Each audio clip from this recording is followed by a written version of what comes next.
I think Kevin Stefanski, even though he hasn't been an NFL head coach, is a much more even-keeled guy. He's a really smart guy. He's an Ivy League educated guy, and I think he's really well respected around the league as a play caller, as an offensive mind, and he just feels to be far more stable than Freddie Kitchens was.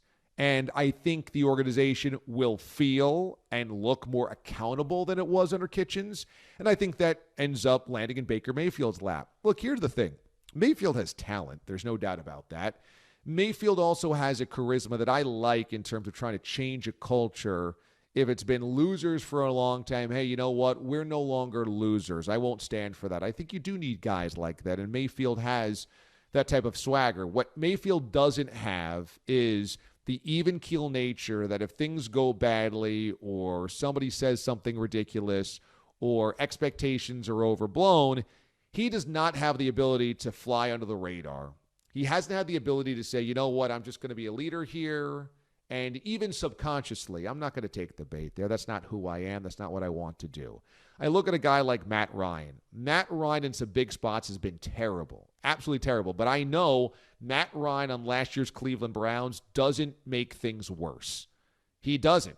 I mean, he's just not going to take the bait on a lot of that stuff. And Baker did. So for Baker Mayfield, I hope he's more mature. I hope his attitude has changed. I hope he's got better perspective. I think that he can only be helped by Kevin Stefanski. But ultimately, what is Baker Mayfield? I mean, he could be a hothead his entire career and, he'll be fine. He could be like Phillip Rivers, fine, but never win anything big. And if he's Phillip Rivers, that will be an amazing career. That's borderline Hall of Fame, perennial Pro Bowler, and a franchise quarterback for 15 years, and Browns fans would absolutely sign up. That's best case scenario. Worst case scenario is he's a temperamental fool who never quite grows up and, always has this kind of bizarre chip on his shoulder, even when he's absolutely made it. And it's not a productive chip on his shoulder like, say, Aaron Rodgers or Tom Brady.